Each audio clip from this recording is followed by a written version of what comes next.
Hello, welcome to focus. आज जो सबसे बड़ी न्यूज़ आजकल चल रही है, बहुत ही इम्पोर्टेंट न्यूज़, वो है इजराइल ईरान का युद्ध, जो बार बार बमबारी हो रही है आपस में, उसके बारे में। इसके ऊपर कुछ कहने से पहले थोड़ा पास्ट की तरफ जाना चाहूँगा, भूतकाल में, क्योंकि बहुत दिन से मैं एक्चुअली चाह रहा था कि दो तीन घटनाओं पर ज़रूर विस्तार के साथ चर्चा की जाए, जिनमें से एक था रशिया द्वारा 2022 में, फरवरी 2022 में यूक्रेन पर हमला और वहां एक वार का छिड़ जाना। मैं उस पर करना चाह रहा था, पर इस दरमियान बड़ी तेजी के साथ में घटना चक्र मिडल ईस्ट में हमारे नजदीक ही बदलना शुरू हुआ, जिसमें अंतिम स्थिति जो चल रही है, प्रेजेंट स्थिति, वो इजराइल और ईरान के आपसी लड़ाई के बारे में। मैं ये क्लियर हूँ अपनी जिंदगी में, अपने सोच में, अपने विचार में, कि हर चीज के पीछे एक तरह का एक वर्चस्व की लड़ाई होती है, पावर ग्रैब करने की, और पावर जनरेट जो उसको ग्रैब करने की जो मंशाएं होती हैं, उसके पीछे कहीं ना कहीं थोड़ी इनसिक्योरिटी भी होती है। थोड़ा सा और पीछे जाना चाहूंगा इतिहास पर। 1991 के करीब दो जो ब्लॉक थे, पावर ब्लॉक, एक था नाटो, एक था यूएसएसआर, उनका अंत होता है। नाटो रहता है, पर यूएसएसआर जो है टूटकर अलग अलग हो जाता है। उसके साथ जो देश थे, बहुत सारे थे, चेकोस्लोवाकिया, ईस्ट जर्मनी वगैरह वगैरह, बहुत सारे, Hungary end of course Moscow, Russia, वो अलग हो जाते हैं, टूट जाते हैं। और ये सब होता है, गोर्बाचोव, मिखाइल गोर्बाचोव, अब कम्युनिस्ट पार्टी के रशिया में सेक्रेटरी थे, वो इसकी पहल करवाते हैं with two policies called glasnost and perestroika. आज़ादी की फीलिंग आने लगी थी लोगों में, और साथ रहने में इतना वजन था उस वक्त, संभालना मुश्किल हो रहा था। तो यूएसएसआर धीरे धीरे खंडित होता है। जो उसके देश थे बहुत सारे, उन्हें आज़ाद रहने का अवसर दिया जाता है, लेकिन ज़्यादातर ये अपेक्षा की गई कि वो किसी और ब्लॉक में नहीं शामिल होंगे। पर बहुत से जो थे शामिल होते चले गए वेस्टर्न ब्लॉक में, जो कि नेटो का ब्लॉक था, अमेरिका द्वारा उसकी नेतृत्व था। और ईस्टर्न ब्लॉक, जैसा कि मैंने कहा, रशिया के मार्गदर्शन में या नेतृत्व में था। तो बहुत सारे शामिल हो गए। फिर एक स्टेज आई कि यूक्रेन जो स्वतंत्र हो चुका था, उसने भी ऐसी कुछ मूवमेंट्स, ऐसी गतिविधियां शुरू हुई कि वो नेटो ज्वाइन करना चाहता था, यूरोपियन यूनियन ज्वाइन करना चाहता था। और उस वक्त तक पुतिन साहब जो थे आ चुके थे पावर में। व्लादिमीर पुतिन रशिया के प्रेसिडेंट बन चुके थे, बहुत सालों से चल रहे थे। उनको बहुत सुरक्षा की भावना रहती थी, तो वो हर जगह अपने को सुरक्षित करने के लिए फिर से कुछ उन देशों को जो अलग हो चुके थे ग्रैब करते जा रहे थे, उनको एनेक्स करते जा रहे थे, जिनमें से एक था क्रीमिया और एक था जॉर्जिया। तो इससे और ज़्यादा सुरक्षाएं फील होने लगी वेस्ट में भी।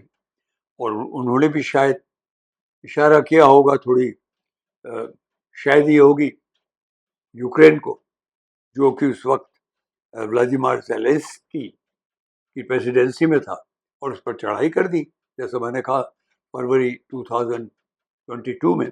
और तब से अब तक वो युद्ध चलता आ रहा है। 2024 तक अमेरिका ज़ेलेंस्की की, यूक्रेन की बराबर मदद करता आया, बहुत पैसे से, धनराशि से, और साथ ही रक्षा साधनों से, वेपन से। यूरोप भी करता आया, लेकिन अमेरिका मेनली। उन दिनों जो प्रेसिडेंट थे अमेरिका के, वो थे जो बाइडन। तो ये बात समझ में आ रही थी नक्शा। पर इतने में 2024 में फिर से आते हैं प्रेसिडेंट बन के डोनाल्ड ट्रंप। और डोनाल्ड ट्रंप के आने के बाद एकदम नक्शा ही बदल जाता है। और डोनाल्ड ट्रंप साहब का एक बैकग्राउंड तो सब जानते हैं, वो बेसिकली बिजनेसमैन, उनको हर चीज में पहले बिजनेस दिखनी चाहिए। तो डोनाल्ड ट्रंप जब आए तो एकदम बिल्कुल अबाउट टर्न हो गया वो, बल्कि यूक्रेन को उसके जो नेता हैं ज़ेलेंस्की साहब, उन्हें धमकाने लगे कि तुम रशिया की बात मानो, उसमें जाओ, मोटी मोटी तौर पर कह रहा हूँ। और बल्कि जब उन्होंने शपथ समारोह लिया, उसके कुछ दिन बाद, मतलब ट्रम्प साहब ने जब सेकंड कार्यभार में, जब जनवरी में शपथ ग्रहण के बाद में एक दफा ज़ेलेंस्की वहां आए तो उन्हें अपने ऑफिस में डराया धमकाया। उनके वाइस प्रेसिडेंट भी बैठे हुए थे वहां पे, एंड ज़ेलेंस्की जरा बहुत ही प्राउड नेशनलिस्ट हैं अपने, वो चले गए छोड़ के, तो नक्शा ही बदलने लगा।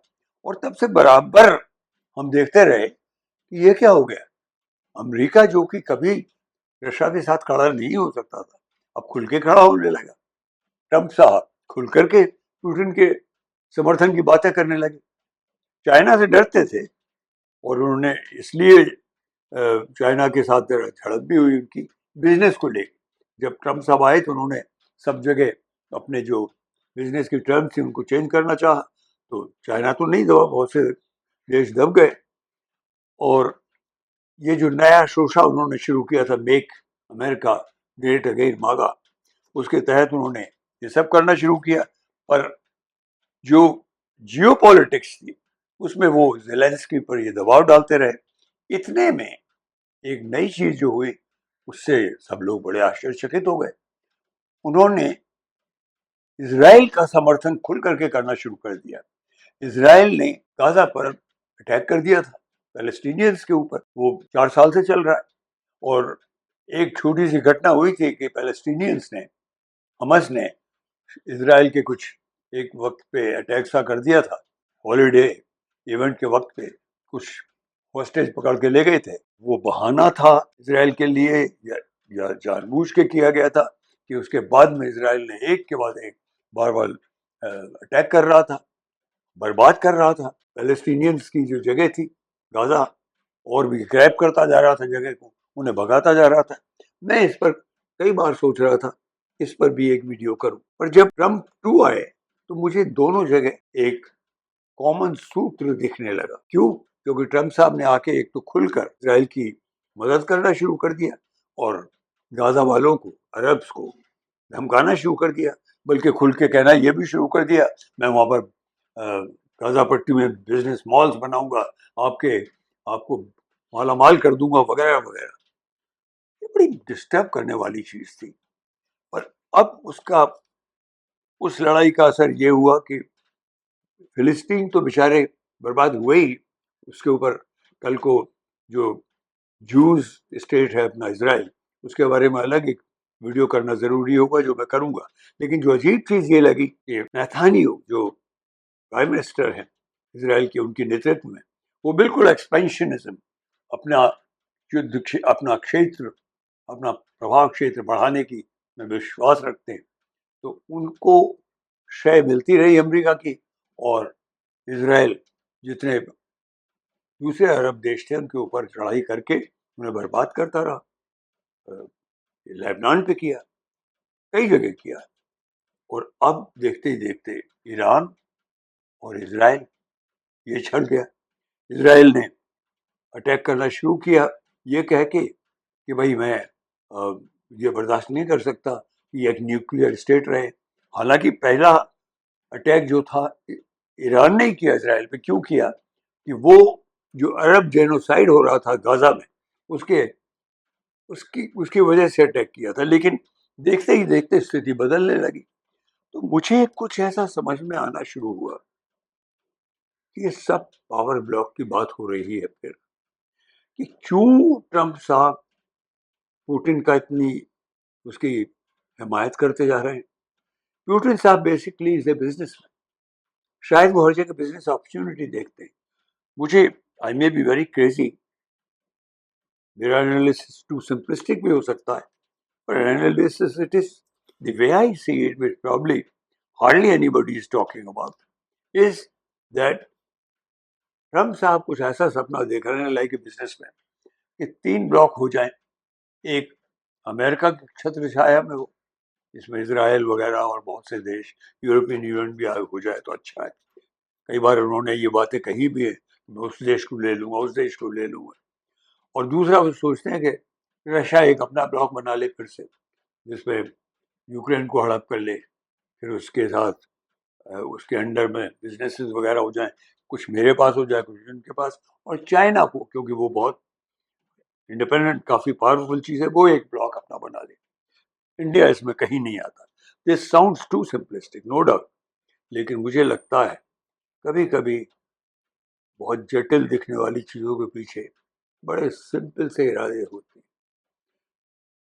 ट्रम्प साहब कोई बहुत ग्रेट विजनरी साबित नहीं हुए। उनकी हर पॉलिसी आने के बाद फ्लॉप होती चली जा रही। उन्होंने बहुत ही कई दफा तो टायरेंट की तरह बिहेव किया है जब उन्होंने आप्रवासियों को जो जो अमेरिका में लीगली आकर काम कर रहे थे, उन्हें जिस तरह से हथकड़ियां बेड़ियां डालकर उनके मुल्कों में भेजा, खासतौर पर इंडियंस को। और उनकी हर पॉलिसी बड़ी अजीब अजीब तरह की होती है, जिसमें कोई लिहाज नहीं होता, किसी कल्चर का, तमीज का, किसी चीज का नहीं होता। ये भी क्लेम उन्होंने किए ही थे कि इंडिया पाकिस्तान का जो युद्ध था अभी हाल ही का, ऑपरेशन सिंदूर, वो मैंने बंद करवा दी। वो अलग एक बात है, उसके ऊपर अभी भी भ्रांति चल रही है। हमने भी कंट्रोवर्सी पर कुछ वीडियोस बनाए। पर अभी मुझे ये क्यों लग रहा है बार बार, क्यों अमेरिका खुल करके ये कह रहा है ईरान के वो अपने जो न्यूक्लियर उसके ठिकाने हैं उनको बिल्कुल बर्बाद खत्म कर देना चाहिए। वो क्यों ईरान को खत्म कर देना चाहते हैं? और इसराइल तो खुल करके कह रहा है, इसराइल अमेरिका का एक तरह से क्लाइंट स्टेट बन गया है। अटैक तुम करो, पीछे हम रहेंगे। बल्कि ये भी बात आनी शुरू हुई है अभी हाल ही में, शायद अमेरिका डायरेक्टली भी इन्वॉल्व हो जाए। और क्यों कर रहा है अमेरिका ये? क्योंकि इसराइल एक न्यूक्लियर स्टेट है या नहीं, इस पर तो भ्रांति हो सकती, लेकिन उसके पास समझा जाता है कि न्यूक्लियर आर्मामेंट है, वेपन्स हैं। लेकिन ईरान खुल के मानता है, खुद भी मानता है, और अमेरिका कहता ही है, इसराइल कहता ही है कि वो एक न्यूक्लियर पावर बन चुका है। उसके ठिकाने कहाँ हैं, कैसे हैं, ये डिस्ट्रॉय करना चाहते हैं। पर सबसे बड़ी चीज जो समझने वाली और सब याद रखने वाली है कि ईरान ने न्यूक्लियर जो नॉन प्रोलिफरेशन ट्रीटी होती है, एनपीटी, उनको साइन किया हुआ है और खुल के कहा हुआ है कि मैं कभी वॉर के तौर पर अपने जो मेरे शस्त्र हैं न्यूक्लियर, उनका प्रयोग नहीं करूंगा। मैं अपनी शांति के लिए, अपनी मेरी बिजनेस वगैरह ऐसी चीज़ों के लिए यूज़ करूंगा। फिर क्यों उसके पीछे पड़े, उसको क्यों उद्वेलित कर रहे हैं? क्योंकि कहीं ना कहीं पावर ब्लॉक अगेन अमेरिका एक अपने आप को मिडल ईस्ट में भी ट्रम्प साहब की बेहूदगी की वजह से पावर सोचने लगा है। क्लाइंट स्टेट होगी इसराइल, और वो सारे अरब मुस्लिम कंट्रीज को अपना एक तरह का गुलाम बना ले और उसका राज चल जाए, ताकि बिजनेस वो ही कंट्रोल करे। कई दफे उनके इरादे इतने खुल के आ जाते हैं, कोई भी देख सकता है। और एक बड़ा हिस्सा वो पुतिन साहब को, मतलब रशिया को, एक ब्लॉक बनने के लिए छोड़ने को तैयार है और अपनी आंखें मूंदने को तैयार है अगर रशिया अपनी पुरानी स्टेट्स को फिर से ग्रैब करता है। चाइना को टच नहीं कर सकता है, क्योंकि चाइना की पावर तो समझते हैं, उसकी युद्ध क्षमता भी और उसकी इकोनॉमिक पावर भी। एक शेयर करने का इरादा था आज मेरा, ये क्रेजी थॉट्स हो सकते हैं, probably you can say crazy thoughts of analyst, पर इतने क्रेजी भी नहीं। और आपको भी थोड़ा बहुत समझ में आते हो ये, तो आपसे प्रार्थना है, please encourage me, we need this support. मैं अपनी बातें कहने के लिए बनाता जा रहा हूँ, but we need your support and simple support. Please subscribe to our channel, members बनिए हमारे चैनल के। शायद क्रेजी लगे मेरी बातें, और सोचेंगे तो उसमें कुछ तत्व नजर आने लगेगा। तो kindly I please subscribe to my channel and share my videos and comment on them. अगर आपको लगे बहुत क्रेजी है तो वो भी कह दीजिए। इसी प्रार्थना के साथ, इसी रिक्वेस्ट के साथ आज इतना ही।